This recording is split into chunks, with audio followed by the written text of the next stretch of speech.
Welcome all to DeFi Crypto and Airdrops, the Crypto and Chill show. Tonight, it's going to be me and Jeff and David might pop in here in a minute, say hi. But for the most part, it's going to be like a super chill evening. Just going to talk. It might be 30 minutes, it might be 3 hours, who knows. But you want to go ahead and introduce the socials? Yes. Yeah, happy Friday to everyone out there watching. And here at DeFi Crypto and Airdrops, where me and Myke go live every Tuesday and Friday, 5 p.m. Pacific, 8 p.m. Eastern. Make sure to jump over on YouTube and also the arena. We're streaming over here as well. And the chat is just blowing up over there. It's great to see more and more people come into the arena and helping creators alike. And it's much better than YouTube. No censorship and stuff. So we're trying to build that out, and they got a lot of apps in there too. So jump over there. If you're on Twitter, please jump over to these other platforms and join the chat and collaborate with other people in the community. We also have other shows here at DeFi Crypto and Airdrops, where Myke goes live on Mondays with Money Talks at 10 a.m. Pacific with a financial advisor and a estate lawyer that does wills and trusts. They talk about wealth preservation and traditional finance, precious metals, a lot of really cool stuff that's not so much crypto related, but can apply to the crypto space. And of course, DeFi Masterclass with David and Jake on Wednesdays, 3 p.m. Pacific, 6 p.m. Eastern. The Red Pill, which we had a marathon last night. Thanks for kicking it with us that long, David. That was a great conversation. Yeah. And DeFi High, which is Monday through Friday at 9 a.m. Pacific, 12 p.m. Eastern, with Myke and David doing basically an introductory course to DeFi and different topics each day. Check out our brother channels, me at the Blockchain Report, Drew at the Blockchain Basement, David's DeFi University, and Jake Call. Jake Call has a great DeFi portfolio tracker and simulator at Metrix Finance. It is free to start, and there is a paid version if you find any value from it, monthly or yearly subscriptions. So start with the free version and then go up from there. And of course, David's DeFi University, it is free to start, or most of it's free. The only thing that's paid for is the daily live mentorships, which is 2 hours a day, Monday through Friday. And they go into a lot of deep topics on that, strategies. And yeah, David, I was started going through the DeFi University, and the interactions weren't counting for me. So what are interactions? Yeah. So those interactive elements, those are, like if you're going through one of the lessons and maybe there's a concept that you want to learn a little bit more about, there are like these little mini apps in there that you can play around with, and you're supposed to get points for each one of them. But yeah, there might be some bugs in there that I have to fix. So. Oh, okay. Yeah. We were just curious what interactions were, because it said there were 6 of them, and he was like, what are the interactions? What am I supposed to be interacting with? Right, exactly. Yeah. So in every single one of the courses, there are 6 interactive elements and 3 quizzes. So all of the quizzes work; they all count. But some of the interactive elements are kind of messed up. Need to fix them. Oh, okay. No worries. Cool. Yeah, the DeFi University. It's a great content. He took a lot of time to build out all these different concepts and breaking it down with easily digestible lessons and quizzes. So check this out. And Myke's DeFi Wize newsletter that goes out Monday through Friday. It is just under $20 a month, and they have ranges that they set and a lot of good alpha. He gets up early in the morning before the traditional finance markets open to help get this stuff out to you. They added gold, right? Gold, silver, and precious. Were those the only 2, or? Oh, that we added? Yeah. We just added gold and silver trading ranges and some basic info on what's going on. It's just they've been blowing up. Excuse me, they've been blowing up so much that I mean, silver broke $100 today. Yeah, I saw that. That's crazy. I think silver can hit 4 digits. You know, in the future for sure. I mean, with the amount of price starting to look suppression like that it. they've had over the years, and the battery stuff. I mean, that's but if you're on Twitter, there's always demand for silver, copper. I mean, and it's the demand for everything is just going up, you know, and there's only so much they're pulling out of the ground. So, you know, I mean, it's the basis of everything, you know, demand and supply. Yeah, the interesting thing to me is that the yen strengthened big time today, like really, really big. Well, did you hear the news? They like dissolved their whole parliament. Really? Yeah, let me pull it up real quick. Colin actually sent it to me. I mean, so the reason why this applies to the commodities stuff is because as the yen was strengthening, the dollar was dumping. And so if the dollar is dumping, that means that could support commodities. But I mean, I closed all my commodity positions. I didn't want to carry them over the weekend. So I just took my profits, said thank you very much, and I'll see everyone on Monday, you know? Jeez. Man, is this thing going to pull up or what? Oh, here we go. Let's go to this. Twitter's lagging. Yeah. So, so basically it just says, you know, breaking, Japan's prime minister, I'm not going to try to pronounce her name, Takaichi, just dissolved the House of Representatives, triggering a snap February election. Her party is poised to gain massive control. This is a bold power move. Japan is shifting hard to the right. So, yeah, basically she just freaking dissolved their whole House of Representatives. I don't know much about their form of government, but yeah, I mean, that sounds kind of somewhat banana republic, you know, freaking just one person can just decide, hey, you can all go home. I got this. You know, it's like kind of weird. Jeez. Yeah, man. Looks like they need that, though. That's what it looks like they need. There is well, David, you know, go ahead and speak on that because I know that, you know, that's something that you're very deeply steeped into is their bond market and stuff like that. You know, maybe explain what you're kind of hinting at. Yeah, you know, so the challenge from my perspective around Japan is that they're trying to do a couple of things that require a lot of money, and they're trying to do them at the same time, but they've also got almost a 300% debt to GDP ratio, which is the highest amongst all developed countries, I think. So they're trying to rebuild their military and also give all sorts of goodies and handouts to their population. And so both of those things require that they, you know, borrow more money. And so to be able to do that, it looks like they need the political will, the political capital. And so it looks like Sanae Takaichi, I think, it looks like she's consolidating control so that she can get her agenda through. That's what it looks like. So we'll see what happens. Do you know anything about that agenda? You know, all I know is that it's rebuilding the military, deporting all of the people who were imported there, and giving out, you know, free goodies. But aside from that, you know, all I know is what I see in the bond market. And, you know, earlier this week and last week, we saw yields on long-dated Japanese bonds just blow out to the upside.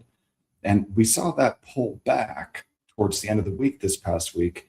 But with what happened to the yen today, just, you know, really strengthening, big move, strengthening the yen, and the dollar pulled back, to support. So I'm just thinking to myself, well, it'll be really interesting to see what happens to the dollar next week, because all of these economies are interconnected, you know. So if the Japanese do one thing, it could impact us here in the United States because it would probably impact the dollar somehow. So it'll be really interesting to see what happens. But yeah, as far as like specifics, I haven't had the time to just dig in and read about Japanese politics. Yeah, me either. It's I actually earlier today. I stepped away from the computer and just went for a walk up the mountain. I needed to clear my head, but yeah, so I didn't get a chance to look up a whole lot. I'm kind of halfway reading it right now while I'm talking to you, but it just kind of looks like you said, David, a consolidation of power, with her party potentially vulnerable due to ongoing political dynamics, past scandals, the economic pressures like shrinking economy. The move aims to secure a stronger parliamentary majority or renewed legitimacy while her momentum is high.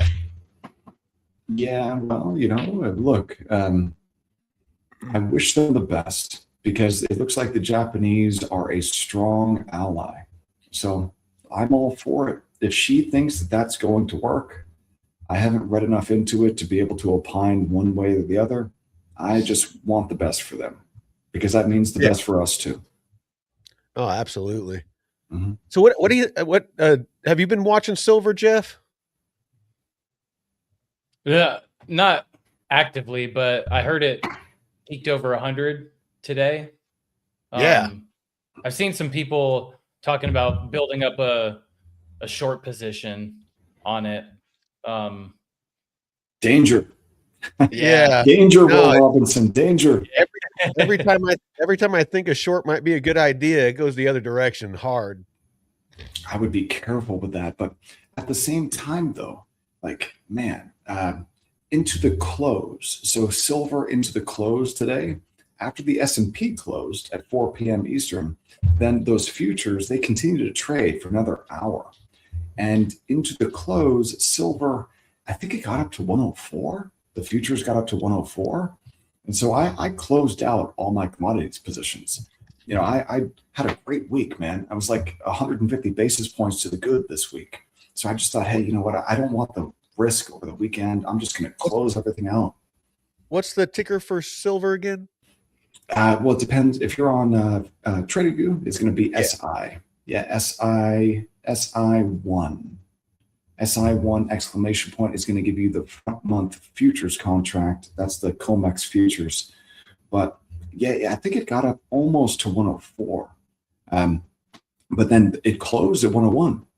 So it didn't close at the highs.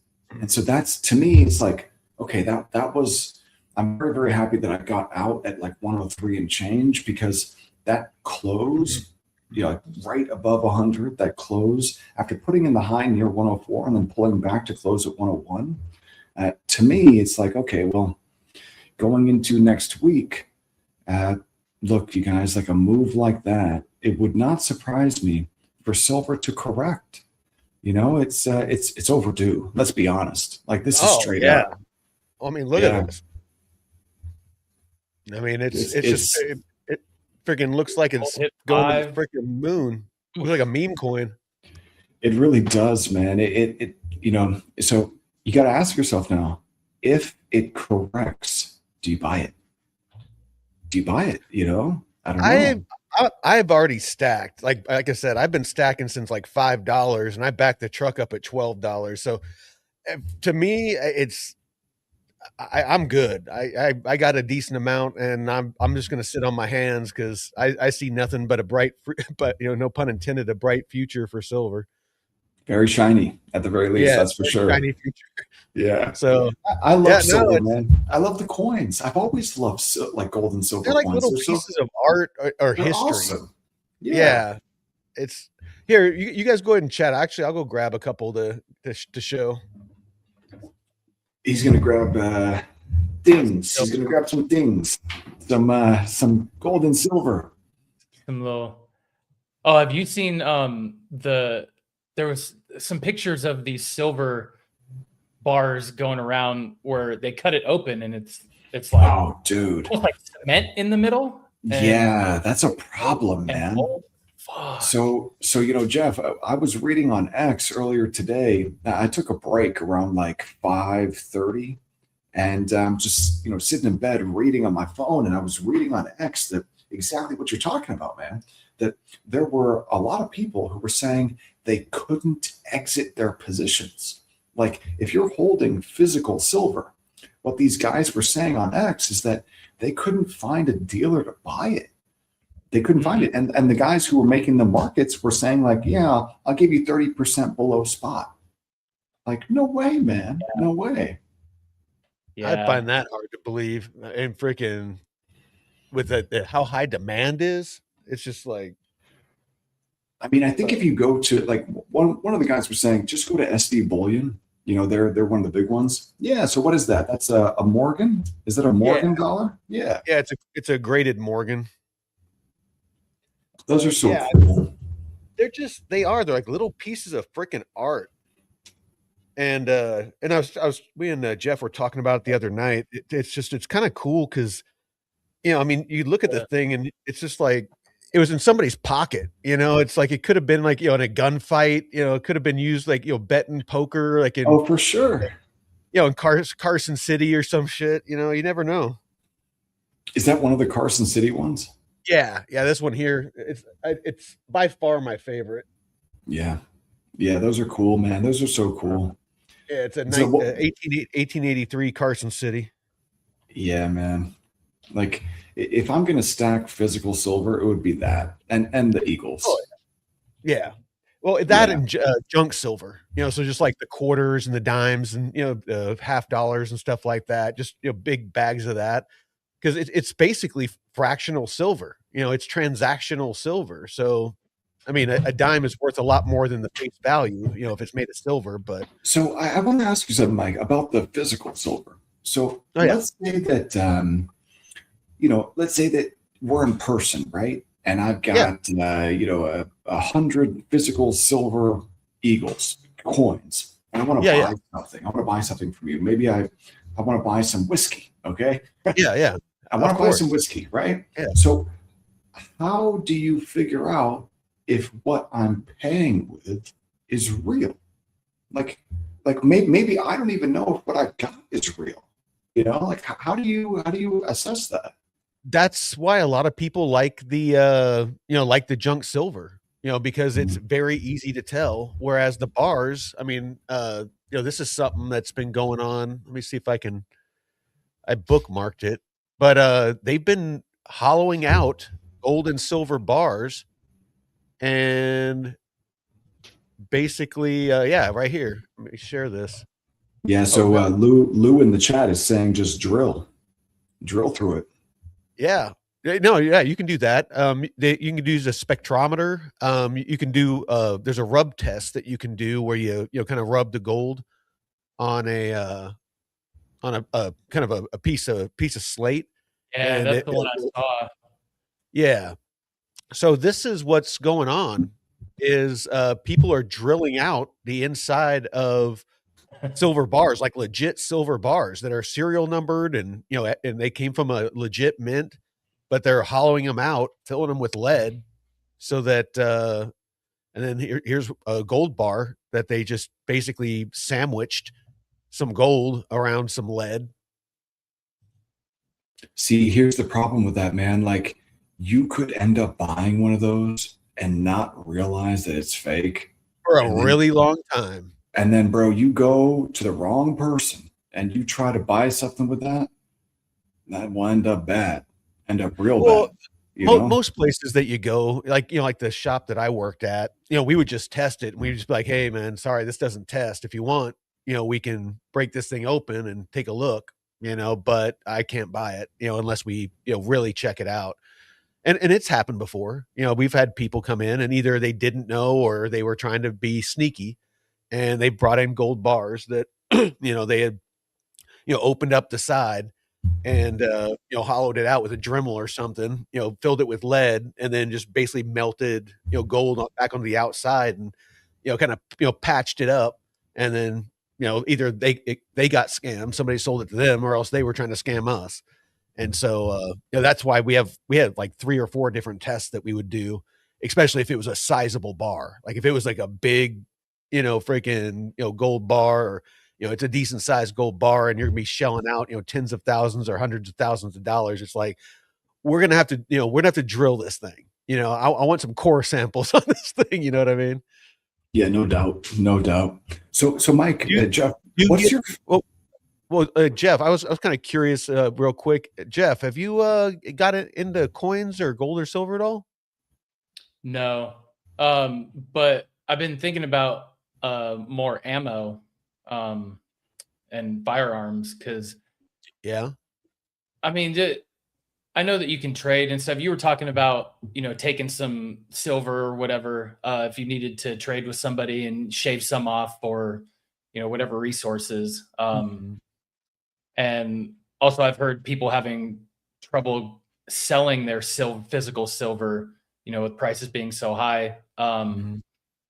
But I don't know, it might be easy to, like, if shit really did hit the fan and you Ammo. had more ammo, that Yeah. you that might be more valuable than anything in a Dude, situation. ammo's currency out where I'm at. I mean, Yeah. I know people that have gotten paid in ammo, like, they an ammo can and, 9 mil or something like that because, they brought their tractor over and, helped somebody, or help somebody fell some trees, to get them away from structures or something like that. People that have that skill set where they can, drop a tree exactly, where they want it to go. Like, they can be 2 cars parked and they'll, like, cut the tree just right, do the back cut just right to where that tree just falls exactly where they want it to go. That's so funny, And Mike. it's a skill. I saw a video of that exact thing on X just like a couple days ago. There are 2 houses and there's like this big, like, 100-foot tall tree, and this guy fells the tree right in between the 2 houses. Man, it was amazing. Perfectly. So good. Yeah. Dude, there's a bunch of old timers up here. I mean, I'm pretty good at it, but there's some old timers up here that, like, the one guy that felled the tree that I made the coffee table out of, this big coffee table that I got here in the living room. Yeah. I made it out of a cedar tree that was out in front of my house, and it was just too close and it was leaning towards the cabin. And I put it off as long as I could, but it was just getting too dangerous. And so I had him come over, and it was leaning towards the cabin.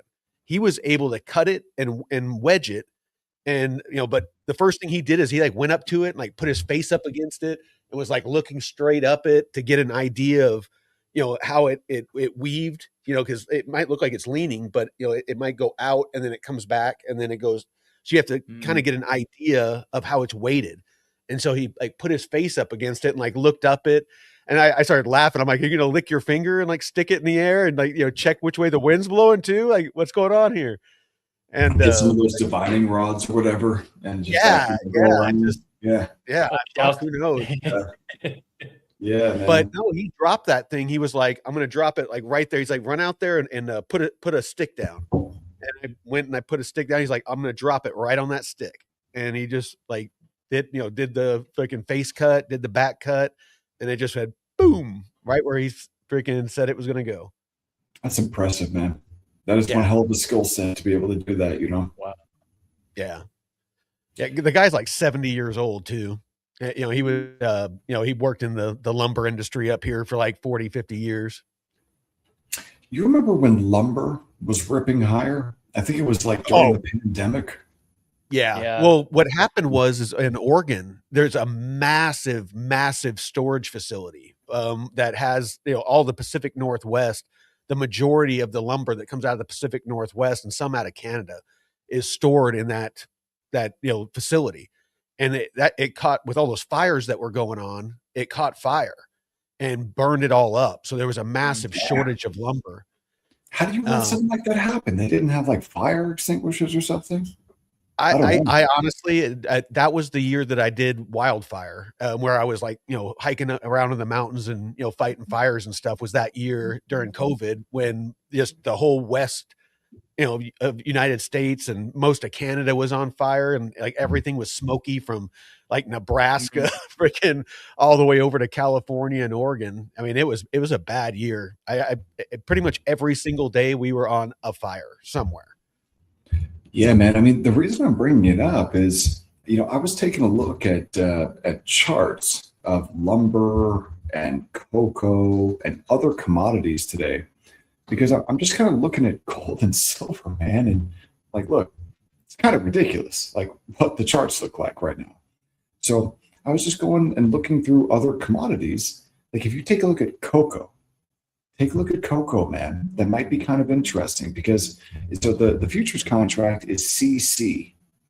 And if you take a look at cocoa and then you zoom out, like, dude, it looks just like, you know, the precious metals. It's that parabolic move, man.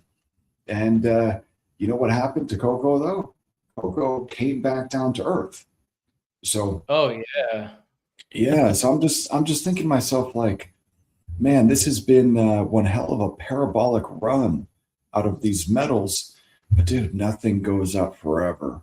Nothing goes up without correcting eventually. So I'm just thinking that there's got to be some type of a correction out of silver, out of gold, and you know, we'll see, but yeah, Mike, you're looking at your coin there. Yeah. I got my readers.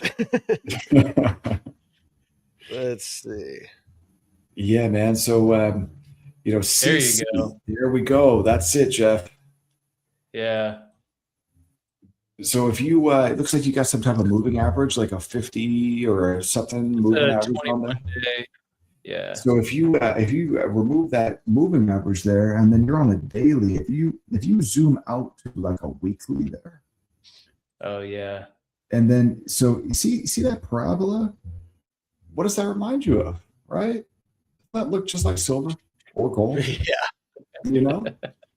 And so it's like, okay, well, it's just a matter of time until, you know, they start to correct. And that first possibly move, it's, I mean, I don't expect everything to just go up forever, right? Oh no. I mean, I'm sure it's got to stop going up at some point, but I mean, hell, who knows if it, you know, how hard it comes. What's the silver futures? It's gold. He said GC. SI exclamation point or something like that. Yeah, so gold is GC, and then silver is SI. Yeah. So real quick, if anybody here, let me flip it over to this. But I mean, if they're really going to be using silver, if anybody has graded coins, and you see the top, the label, it's like a green color. That's that means it was graded, you know, quite a while ago. I forget the year that they stopped using those, because this is the way they look now. Let's see. There you go. This is what graded coins, most of them look like now. They have the blue label. These green ones, they're called rattlers because it's a different style of case, and some of them would you know, kind of rattle around in there a little bit. But a lot of them, if you can get a hold of them, you can actually break them out of these cases, send them back in, and get them regraded, because the amount of existing coins are always going down. People are losing them in fires, you know, whatever. And so you can get it regraded and sometimes get it upgraded. So like this one's an MS66, but if I broke it out of this and sent it in, it might be an MS like 67, you know, or even high. That's like near the very top of the scale, right? A 770 is the highest in a you know, a circulated coin, like an MS 70, mint state 70. Gotcha. And it's really hard to find, you know, ones of those that aren't, you know, weren't just minted and then like issued out as like a collector's item, like a lot of the silver eagles that people buy. You can get those graded as well, and it's super easy to get those as a, you know, MS 70 or something like that. But actual coins that were, you know, minted and then sent out into circulation, for them to have a high grade is pretty rare. So the higher the grade, the more rare it is, the more it's worth. Yeah, man. I mean, I've always loved numismatics, you know? Yeah. It's so cool. It's really cool, man. But sorry, you guys were saying something. I just wanted to put that out there because somebody in the Discord was asking about that the other day. I forget who it was that, you know, about grading coins, but go ahead. That's good to know. Yeah, you know, so I'm just thinking to myself, like, nothing can run straight up forever. And we've seen massive parabolas out of gold and silver. Well, look, this is 1980, from $15 up to 40. And this is still the weekly, from 79 November, December, and then. So March. Jeff, that's a great point, man. Maybe we can learn from history. What was it that happened up there at the top that signaled the top? What's the date? January 1980. So January 1980. I know that there was something like historical about like some pair of brothers, like the Hunt brothers or something, that they got squeezed. Or they squeezed the market, but I never read about exactly what happened. Well, I know JP Morgan has been accused of price manipulation for a really long time. All right. So this is what it says. It says in January 1980, the price of silver experienced one of the most dramatic pump and dump episodes in financial history, peaking at around $49.45 per ounce, with some intraday reported higher around 52. This was driven primarily by the Hunt brothers, like you were just saying, Nelson Bunker Hunt and William Herbert Hunt. What a name, bro. Bunker. Right? All right. Texas oil billionaires who attempted to corner the global silver market, that is, gain control of a massive portion of available physical silver and futures contracts to manipulate prices upward. The key events leading up, they began aggressively buying silver in the 70s. In beliefs in inflation hedging, distrust of fiat currency. That's what's kind of going on right now. Right? Sounds similar. They accumulated physical silver and massive long positions in silver futures contracts on exchanges like COMEX. By early 1980, they, along with associates, controlled a significant share of deliverable silver. Estimates suggest up to 70% of more of the world's supply at the time. Their buying pressure, combined with speculative fervor and broader inflationary environment, drove prices from about $6 an ounce in early 1979 to over $30 by early January, then skyrocketing further. So, yeah, basically what you were saying, David, the brothers. So Jeff, you see on that chart, Jeff, I'm assuming you have control of the chart here. So if you pause there for a second, and can you just move it to the left a little bit so we can see back in time just a little bit further? More. Yeah, right there. Yeah, if you pause right there. So you see that first pump right there? When was that? February 74. Okay, so that's probably when the Hunt brothers first started buying, right? Because if they were buying in the early 70s and they started to accumulate then, it would make sense that their buys pushed the price up. But yeah, 70 is as far back as it goes, but it's around $1.50 to $2. And then it starts pumping up 74. And then what was the catalyst that marked the top? Because the top was put in 1980, right? And how many weeks or maybe how many months? So can you count that? Is there, so, on the left-hand side, your tool panel there, you can grab like a range tool, but like for time, like a time range tool. Yeah, I think it's that one. Long position. Date range. There it goes. You're on the bottom. This is interesting. Yeah. On January 7th, like what triggered the dump? January 7th, 1980, COMEX, the commodity exchange, introduced Silver Rule 7, which drastically restricted margin leverage and limited That's exactly what's happening now. That's happening now today. Yeah. And this has been in the news, like David's saying, to force liquidation of positions. So there's a lot of organizations that have been holding positions, and they're actually losing massive amounts of money trying to not get liquidated. So Jeff, go the other way. If you go back in time, what I want to find out is from the trough, the very bottom, when the pump started, and it looks like maybe it's a little bit to the right. I wouldn't go necessarily down there. Like, yeah, right there. That was like the first big pump, 22 bars. So that means that this is a weekly, that's 22 weeks, right? Yeah. So if the big pump, if it lasted like, what is that? 4 months, 5 months, 5.5 months. So if the big move lasted 5.5 months, then Can you measure actually just the big move? Like, that first big candle. Yeah, right there. Yeah. How many weeks 7. is that? That's about how far 7 we are in. weeks. So the big pump in 7. silver. Yeah. So if that's 7 weeks, the big pump in silver that we've seen so far is about 2 months long. It's about 8 weeks so far. And everything that I've seen, so they've been increasing margin requirements like every week for like the past couple of weeks. And I think we're probably going to see like a big margin requirement increase. Like if it hasn't already happened, I haven't looked, but that could signal the top, maybe. Yeah, we'll see. Well, what happened in 2011 as well? Here, this is 2011.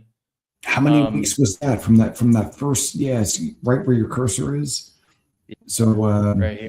After that first little correction there, if you move forward a little bit, like right in the middle of that date range that you've selected, right in the middle, there's like a little dip, right there. Yeah. Right here. If you measure from that little baby dip right there, how many weeks was that?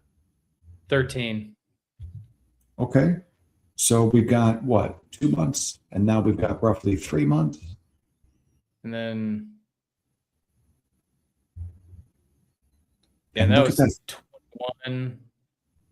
Well, to here, this first. Look at that first bar down. That first week down, man. What is that? What is that in percentage terms? It got up to just below 50 in 2011, and then it dumped to what, like 30 or something? It's a big move, man, in just a couple of days. Oh man, you got. Oh shit, not this one. Yeah, if you use the price range tool, yeah. It's the one. It's the tool set right there. That's the one. And then you scroll down to the measurer, and you're looking for the price. Yeah, that's the one. What is that? 27%. Dude, 30 if you count the week. 30%, man. So 30% in a week. That's kind of what I expect to happen at some point. Like, I kind of expect there to be some like negative 20 or 30% day, just because it's been straight up for so long that's just kind of what happens. Whenever you see a problem like that, it always comes back down to earth. Yeah, and this one's. So how many weeks has this been? Just insane. 1, 2, 3, 4, 5, 6, 7, 8, 9, 10. Oh, man. This guy right here, this wick, 41. So Jeff, like the other ones, if you measure from that first little baby dip where it like started to correct a little bit, just like the others. So if you zoom in just a little bit there, if you zoom into that parabola, yeah, right there, exactly. I wonder how many weeks that's been so far. About 10. It's getting pretty long in the tooth then. Because if 2011 was like 12 weeks from the first dip and 1980 was like 7 or 8 weeks from the first dip, if we're at 10, then, I mean, maybe what, based on history, just kind of guesstimating, we might have another week or two, maybe. Something like that. Something like that. Yeah, Pat, my conscious saying, double dog dare you to short it, dude. Look, I'll get short this thing on Hyperliquid because you can get paid like 100% in funding just to get short. Well, looks like we got that was quite a few people in the chat here. We got Ellie, we got Nick, we got Jay, we got, it looks like Hapu dropped in here. Got a bunch of people. We got Pat McCrotch, Drew's dad. Got a bunch of people who wanted to just do a quick shout out. Thanks for people dropping in here on a Friday evening and hanging out with us for a minute. We're not doing a marathon tonight. Don't worry. We'll keep it to an hour. We won't go 3 hours again. Yeah, I mean, at some point you got to cool off. Yeah. I mean, I just like, whenever you see all of this crazy bullish narrative about, the data centers are going to use all the silver and it's going to be gone and you can't find it. And yeah, batteries and the data centers. It's like, oh man, bullshit. Like it's going to come back down to earth, man. And I don't buy the hype. I think that this is some type of squeeze, just like we saw in 2011, just like we saw in 1980. I don't know. I just don't believe it. And maybe there's another week or two to the upside. Maybe it hits 120, 125. That seems like it could make sense. But at 125, man, if it gets above its 2011 inflation adjusted highs, that might change things. That might change things because that would break the inflation adjusted chart. But it hasn't done that yet. So, Jeff, if you take this silver futures contract right here, and then in the ticker symbol, look at Joseph Cupidor saying XRP greater than silver. Yeah, dude, everybody knows XRP is basically money in the bank. I know, man. Absolutely. Yeah, I'd buy XRP before I'd buy silver or gold. I mean, that's freaking. That's just. I mean, extremely retarded person. Is that what XRP? Extremely retarded person. I mean, dude, I had somebody in what was it? Steve-O tagged me in a post. I could bring it up, but basically, some guy was, I guess, throwing shade at him for talking about Canton or something like that. He made a bunch of claims, and so he tagged me in it. Was like, "Hey, do you care to chime in on this?" And so I kind of picked apart his comment, a little bit, and just kind of showed him, hey, you need to look at this, you need to look at this, and just kind of corrected him on a couple things. And then I went and checked out his profile, and I was like, no wonder. It's like he's like a total XRP maxi, and he was talking about how Canton can't do cross-border remittances and cross-border payments and all that. And so I sent him a link to a bunch of documentation that talks about it doing exactly that. And so I'm just like, I think Myke, I think that it's kind of like, it's kind of like the Fight Club thing. Like we don't talk about Fight Club. I think that's kind of the deal with XRP. Like, XRP, we don't talk about XRP here. Yeah. No, I don't know, man. It's the thing is like I said, I don't have anything against XRP. I just have something against the people that are out there just like little parrots saying those little buzzwords and those little catchphrases that you hear on those XRP only, influencer shows. And they don't know what they're talking about, and they're running around telling everybody else how stupid they are, and they don't know what they're talking about.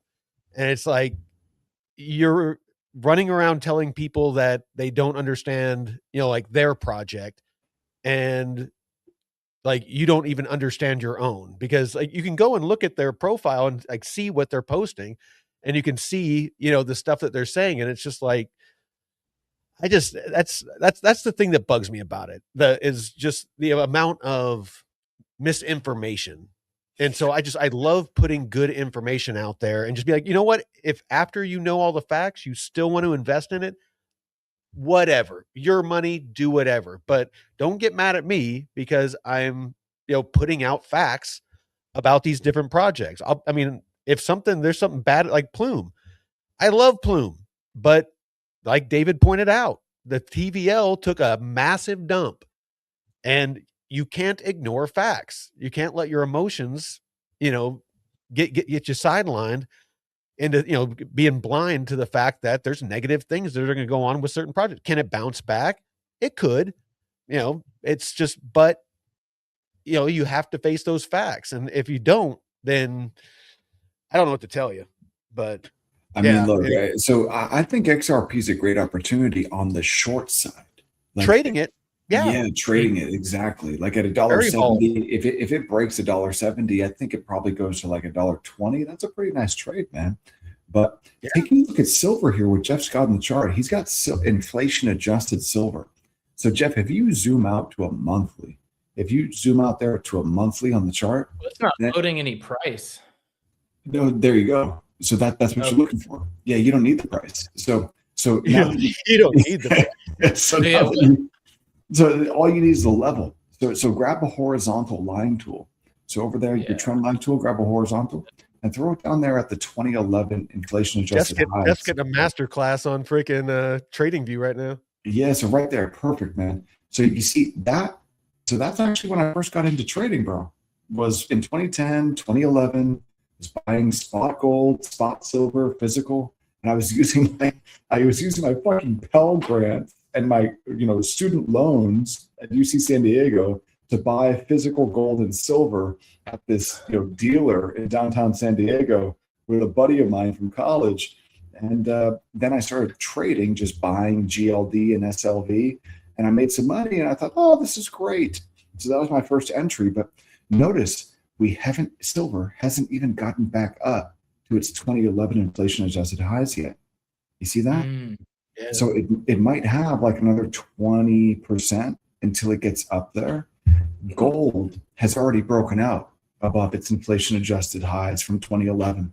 So maybe, just maybe, silver puts in another 20% move to the upside.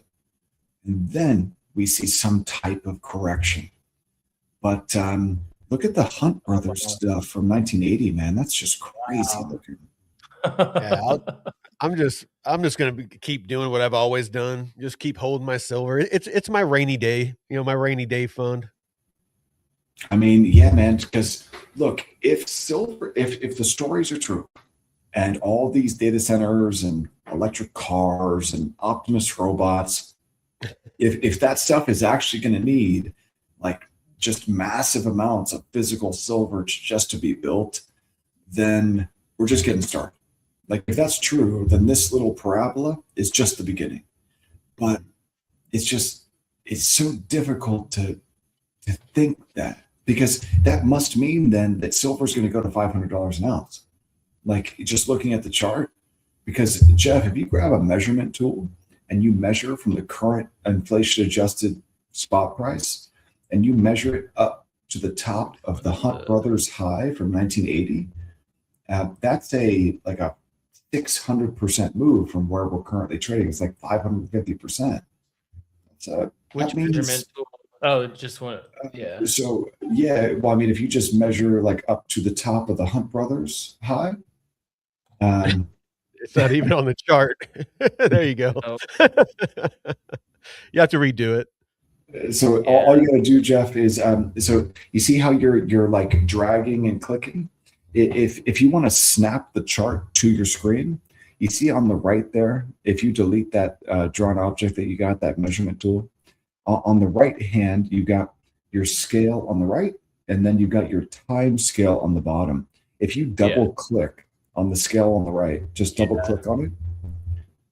Yeah, so just go ahead. You don't even have to bring it into frame. If you just on the scale on the right, not the so the scale on the right. There you go. And now, if you double click on the one on the bottom, just go ahead, double click. Yeah, right there. Yep. Yeah. Double click. Okay. So now, if you just scroll down, it'll bring everything perfectly into view. Perfect. Okay. And so now, if you grab that measurement tool, and then you just measure from the current spot price up to the top. Yeah, there we go, man. What is that? What is that in percentages? 667. I don't like that number. Sure it's not 666? I don't like that number. What are you doing, Jeff? The silver beast with two backs. I know. So what you got to do is you got to measure from the current spot. So you're measuring a little bit too low, Jeff. Spot, yeah. So that's a little bit too high. You got to, Jeff. You got to measure from underneath. You got to measure. You got to measure. You got to measure from underneath, because it's to get the accurate measurement of length. Yep. From what I hear, it's hiding inside. Yeah. It was cold. It was cold when they were evaluating silver. That's right. Whatever makes you feel better, man. But dude, just think about that for a second, though. That's like fucking $500 silver, man. Like. But isn't that kind of what it should be? Like, I always thought that, like, gold at $2,000 and silver at $20 was kind of retarded. Like, why was it always so cheap? I always thought that silver was like, should have been worth way more. So I don't know. We're gonna find out. Does gold have that USM2 as well? Yeah, yeah, it does. But you got to make sure that you grab the no. So you just typed it in. So if you in the search bar there, if you type in GC1 exclamation point Okay. and then a /, and then USM2. Yeah. So instead of clicking on it, so if you Okay. GC1 exclamation point / USM2 enter. Yeah, there you go. Ampersand. There you go, man. You got Lowercase it. G1. Yep. Like Fuck, we're fuck. typing in, like we're manually Delta typing in Lima. a freaking wallet address or something. Yeah, man. So now you've got it, right? So now all you got to do, you see where you got that horizontal line? If you bring that horizontal down to the 2011 inflation adjusted high, you'll be able to see that gold has actually broken out above its highs from 2011, inflation adjusted. But look, it didn't just break out, man. So yeah, I would measure from the wick, the top of the wick, not the body. Yeah, right there. Yeah. But look at how big that breakout has been, dude. Like, gold has broken out with some momentum to the upside, not just like a little bit. It's really broken out. So that's the breakout that we've seen. There you go, man. And then if you measure from the current little price there up to the top, those 1980 highs, it's just like, dude, gold could have way more to run. What is that percentage terms? 165. Talking about like Pat my crotch. $12,000. I promise that the Mossad didn't take out Colin. He'll be back on next week. So fucking Jews did it, man.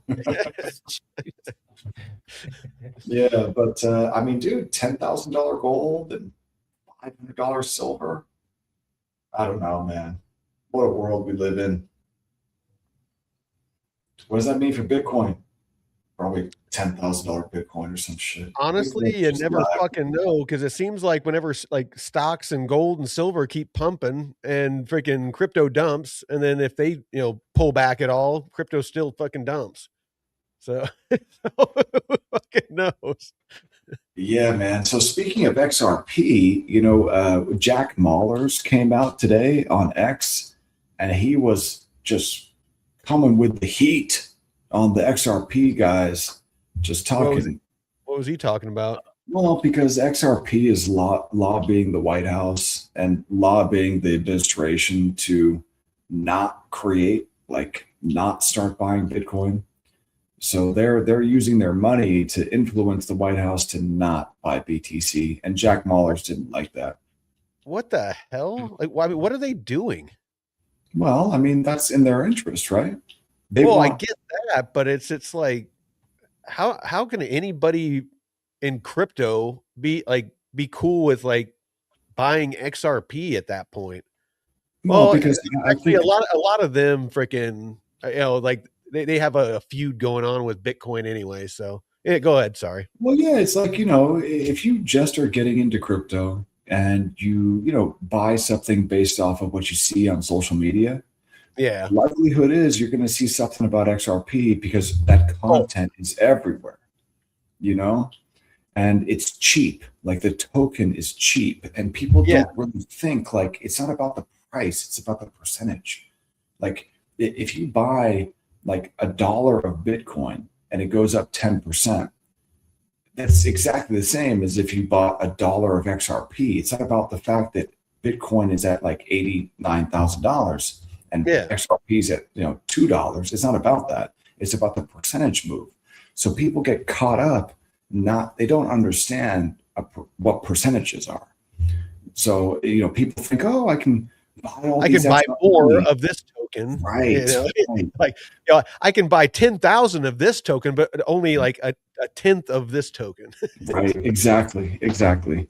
And so it's like, so XRP is just smearing their logo feces all over everything, and it's just they're lobbying the administration to not start buying Bitcoin because Bitcoin is not XRP. So well, and it just goes to show you, it's exactly what I've kind of always thought, is that all Ripple cares about is they'll do anything they can to pump the price of XRP because they have billions upon billions upon billions in the escrow of XRP, that, you know, the more expensive they can get XRP, the more of it they can dump and the more money they can make to Right. It's about buy all dumping. the licenses and, you know, buy all the office buildings and all the stuff they need to become a bank.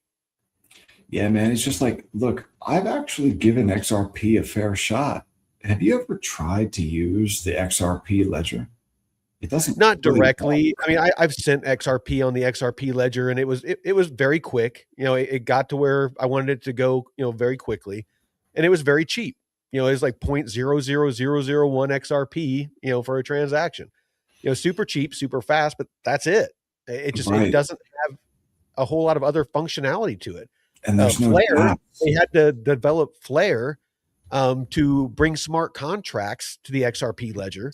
They had to there's something else that they just launched to add privacy, to add a privacy layer to it. It's all like an afterthought, but it's just like cobbled together, and it's just too late. There's like so many other projects out there that have it natively built in.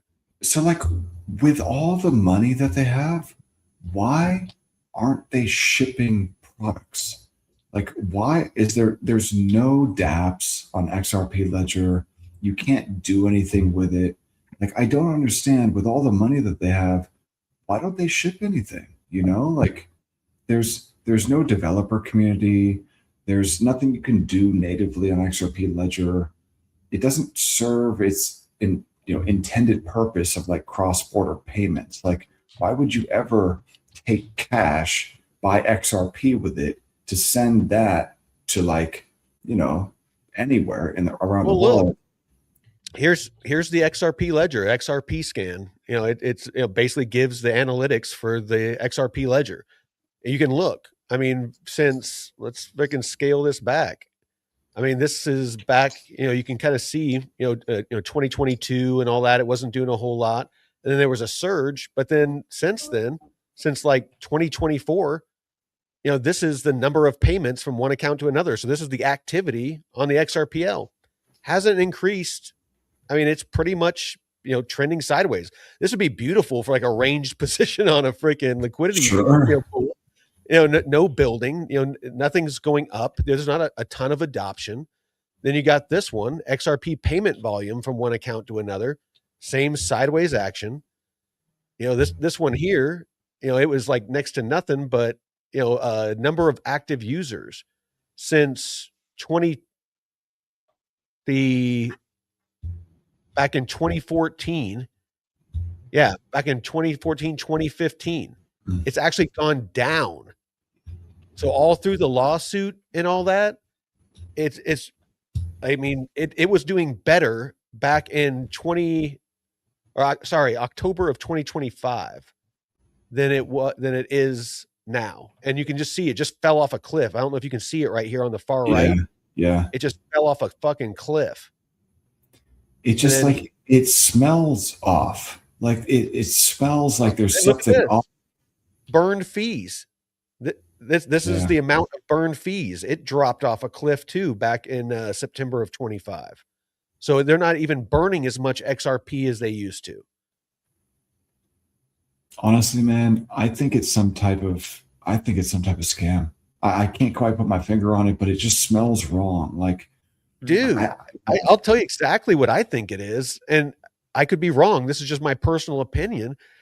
Is Ripple has a metric shit ton of XRP in escrow, and every month 1 billion tokens unlocks that they can choose to sell or relock in their little XRP savings account. And you got an army of people out there shilling the shit out of it, making the price go up, and they just keep dumping it because they're buying all these, all this stuff that they put on social media to make people bullish about XRP. It's bullish as shit for Ripple. Yeah, Ripple is buying, banks. They're buying, all these companies that do cross-border remittances and, provide all the, these different functionalities. And they're acquiring these companies because they have a bunch of the licenses that they need to become a bank and to, because they have existing licenses. When you acquire a business, you get all those licenses, they come with the business. Just like if you buy a restaurant, you get the liquor license. It's the same thing. And so they're basically using XRP to do all that.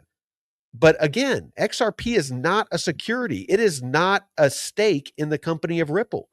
You own nothing when it comes to, if you own XRP, it's not tied. Yeah, it's a meme coin. It's not tied to the profitability of Ripple at all. If they make trillions of dollars, it does not move the price of the token necessarily. Right. Right. There's no connection between the revenues that Ripple Labs generates and the XRP token. And that's really my biggest problem with it, that, you know, like, it's so easy to see all of this content by big influencers. And they always say, yeah, you know, it's going to 10K or something like that. And, you know, it's like, well, they should be smart enough to know that that's not true. But they put that content out, they put it out anyway. And that makes me think that maybe they're just getting paid to put that out. That's Maybe what I wonder. I actually kind of asked Colin about that the other night. Because I mean, he's pretty steeped in the crypto community, you know, being, you know, where he came from with Avalanche and stuff like that. And he wouldn't come out and say it, but you know, I you know, was kind of giving my little spiel about it, and he's like, "You're a pretty smart guy." You know, he didn't say I was right or anything like that. He was just like, "You're pretty. It sounds like you know your stuff." And so I took that as like an kind of offhanded, yeah, I agree. That's probably what's going on. You know what's really going on here, man? It's the Jews, man. They're the ones that own all the XRP. Here we go with that. Man. No, it's I don't know. Yeah, freaking man. No, so much weirdness going on. It's a bullshit coin. It's a bullshit, man. Yeah, Did you see my connection broke up there for a second? Did it? Connection broke. Yeah, you are breaking up a little bit. Your video's freezing. It did for a second. Yeah. It was Mossad. Mossad is taking out your internet, and they're going to come in there and get you. I know, man. It's not Mossad. I'm massage. yeah, there you go. An erotic massage. No, it's just there's so many good projects out there. It's like, why roll the dice on something like that? You know, and same thing like Cardano. You know, Cardano's another one where, you know, people are just like fanatical over it. It's just like, name one thing that's building on Cardano. I mean, like anything major happening on Cardano. I mean, their DeFi is almost non-existent. Yeah, they don't have shit. It reminds me of like the operating system wars or the browser wars, where there were a handful of like big companies, and you know, it ended up with one or two took the majority of the market, right? So it seems to me like we're kind of running through the browser wars, but with you know, different blockchains right now. So it wouldn't surprise me if XRP and Cardano die. That wouldn't surprise me. Well, dude, there's more liquidity in like some like single pools on Uniswap than there is on the whole Cardano chain. There's $169 million in freaking all of Cardano and DeFi. Right, but the thing about Cardano though is that it's got like some crazy number of billions of dollars of Cardano staked. That's the thing about Cardano, is all the staked ADA. It's like, well, I mean, I get that, but I mean, but that's kind of I know. It's, yeah, I get it too. It's like kind of meaningless. You know what I mean?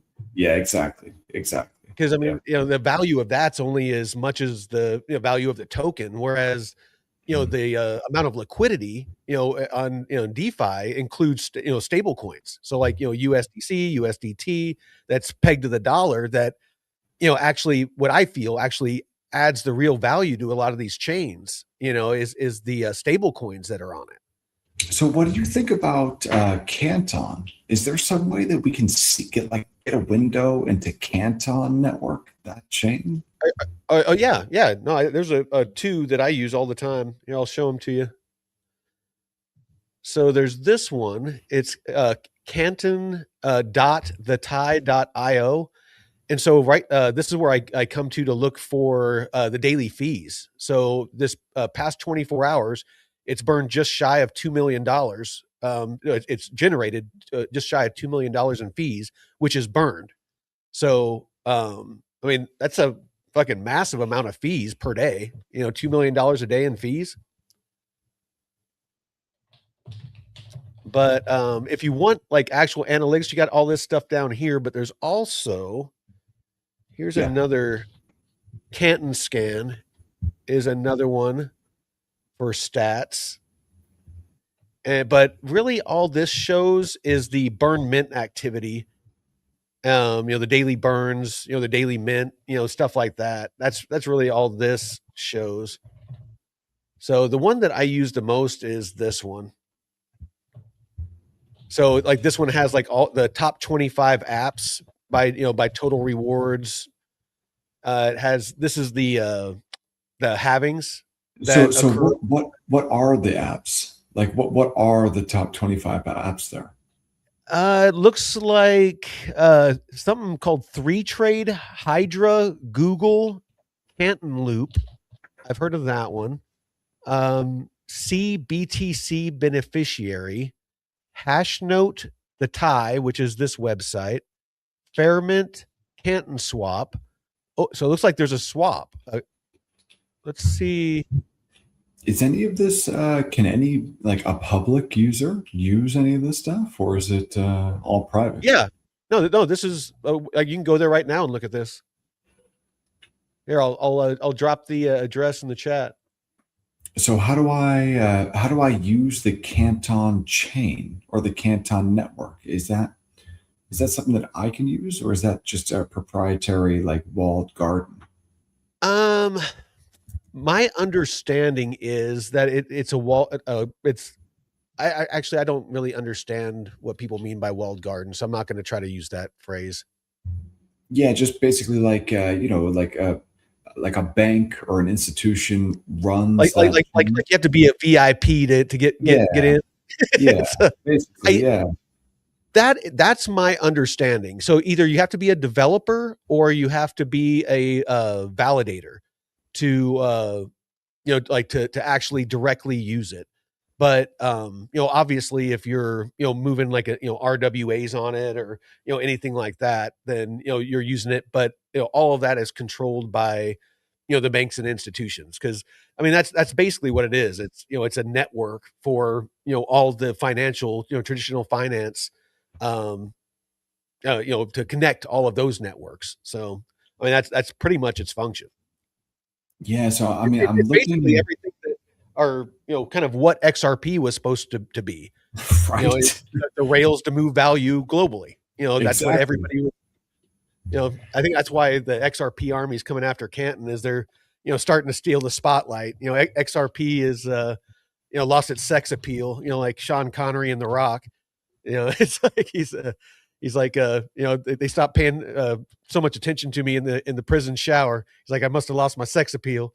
Man, it's just like it's crazy because XRP has had over a decade to build something. Yeah, like what have they been doing, man? Well, they were fighting a lawsuit for a while. We'll give them that. Yeah, true. But they were still dumping as they were fighting that lawsuit, right? Oh yeah. And and they were dumping, like, because I think it cost them like $400 million to fight that, and of course it was all paid with selling XRP. Yeah, it's such a shame. So many people got diluted and lost so much for them to just, build and ship nothing. That's what started turning my light bulb on. Is I figured they were selling to pay for the lawsuit, but after the lawsuit announcement and the price didn't really move at all, I was like, okay, so I thought when the lawsuit was over that XRP was supposed to go to the moon, and it didn't, and then kept waiting around, and like I said, that first escape pump, that first pump that went at $2, I sold all my XRP. Yeah, I'm looking on Canton at the tie. I'm looking at all of these different apps, right? And man, like I'm gonna dig into these apps and I want to see if maybe there's like some way to get exposure to like these apps. I don't know. Maybe there is. If you do, let me know, because it's, yeah, I'm definitely. I know there's some DeFi opportunities coming. Like, actually, I need to look at this Canton swap. Let's see. I'll be right And back. you've been using the Braun wallet, right? Yeah, well, we are like our community. Yes, 100%, Jeff. Our community is some of the people using the Braun wallet to earn Canton. All right, so this is Canton swap, and it redirected me to tradecraft.fi. So I wouldn't connect my wallet to this, just because I don't like that I went to Canton swap and it redirected me to this, because I've never heard of Tradecraft.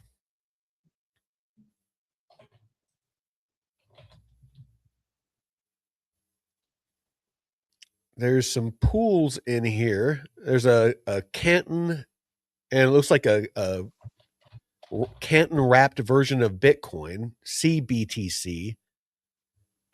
But it doesn't. Oh, it's actually starting to get some TVL. When I was in here the other day, there wasn't any TVL, but this Canton USDC pool has almost $1.6 million in it, and it's earning 15.4%. Huh. I might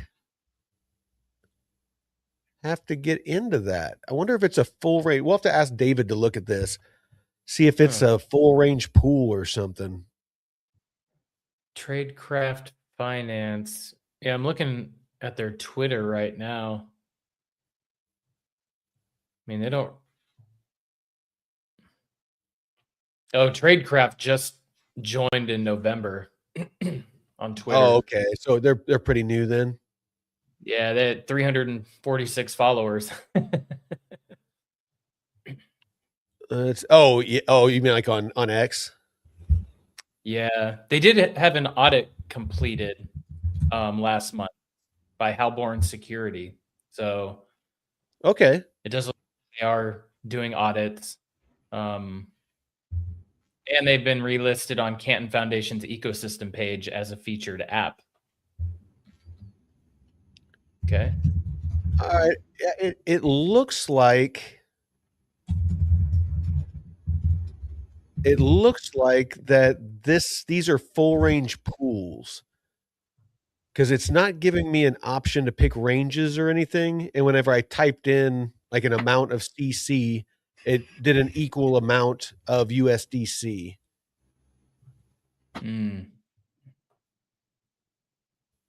But let's see. Okay, so yeah, this is how you would swap on. I wonder how you bridge liquidity over to Canton, though. And wouldn't you need to have the CC token in order to be able to pay for gas, I'm assuming? Oh, yeah, oh, absolutely. I'm just kind of curious. I found this Tradecraft, and there's actually some pools for Canton. There's a CC USDC and a CC CBTC, which looks like a Canton wrapped version of Bitcoin. And the CC USDC pair has $1.6 million of TVL. And it looks like the volume over the past 24 hours is about 120,000. What was the TVL number again? 1.6 million. And what's the fee tier on it? The fees is 0.3%. Okay. So and if it's earning about 15.4% APR. That's not bad. Okay. And I'm guessing it's a full range pool, because this is what pops up. And if I put in 1,000 Canton, then it gives me, at current value, that's about $153. So it's basically doing an equal amount of each. And it doesn't give me an option to pick any ranges or anything. So I'm guessing that these are full range pools. They probably are. Yeah. Oh, here they mentioned Braun here. Supported wallets: the Braun wallet, DFNS, Loop, and Console. I might farm. I might at some point farm the Canton that I'm earning on Braun, because if I can connect my Braun wallet to this, once I have a decent amount, and I'll deposit it over here to earn. I'm just earning more with what I'm doing over there right now.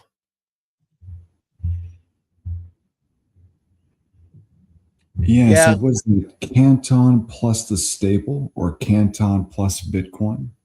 Yeah, those are the only two pools right now. Yeah, I'd probably take a look at Canton plus the stable. I mean, look, the chart of CC looks pretty good, actually. Like CC USDT on TradingView. Yeah, that pattern doesn't look bad, man. That is basically like a textbook cup with handle, and it's you were showing that the other night. That's like a massive cup and handle. Yeah, it's basically what it is. Basically, a textbook cup with handle. Well, it was so funny after the interview that Malik was pointing out. It was pumping like a few hours after the interview came out. Myke, and it was just pumping. We were like, Yeah, Matt was trying to say it was because of the interview I did. I'm like, I don't think it's all that, but I appreciate it. That's the day right there, Tuesday. Tuesday's when it happened. So you see, yeah, dude, how cool would it be to have the following where like your audience is big enough where you talk about something and it actually moves the price? That's crazy. That's man. insane. Yeah. I don't know if I'd want to get that big, because I'd feel a responsibility. Like if I talked positively about a coin and people went out and bought it and then it took a dump, I'd feel like total shit. I mean, that's why whenever people ask me for price predictions and things like that, I'm like, I'm not that guy. I'm not the chart guy. I'm not the guy that's going to tell you what your token's going to go to. I tell you about the fundamentals of these projects. You make up your mind if you think it's investment worthy or not. I don't want that responsibility of saying, that this is a sure thing, or if you got any money, hurry and throw it into this. It's like I do not want to be that guy. Never, man. You never want to like tell someone to buy anything. You know what I mean? Ever. Yeah. I just and that's why we here we just kind of we talk about what I talk about what I'm investing in and why.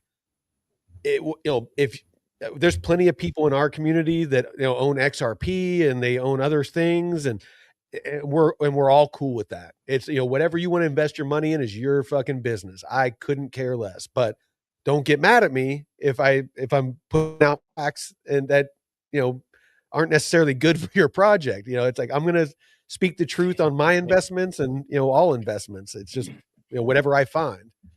So the truth, yeah, nothing but the truth, the whole truth. So help me God. So help me God. Exactly. All right, you guys, I gotta make some dinner, man. Oh shit! Yeah, we're over time. We got to go. Yeah, it's dinner time for me. I appreciate it. I appreciate it, guys. I'm gonna go and freaking lay on the couch and zombie out. I don't know what's up with me today, but yeah, I need to relax. Hardworking man. I guess. Freaking yeah. Some rest recovery. I mean, yeah, something. But hey, let's talk offline, guys, about maybe you guys coming up here and visiting once it gets warm up here, because yeah, I wouldn't mind chilling by the creek with some beers and maybe throwing a pole in the water and just kind of relaxing a bit. Throwing a pole, like there's stripper poles out there. Yeah, there's stripper poles down by the creek, dude. We'll call some dancers over. It'll be a great time. Sounds good to me, bro. All right. Well, I appreciate you all out there. Nick Dunn, got Ellie, of course, got Jeff in the chat, got Jay, we got Hapu. Yeah, we got a ton of people out there. And then got Jay-Z over here. We got Pat McCrotch. Who else we got in there? C90. He dropped in. Joseph, DeFi Don. The Deadwood dropped in for a minute, but just wanted to say thanks to y'all. I really do appreciate the support that you guys give. And until next time, Veteran Crypto out. Peace.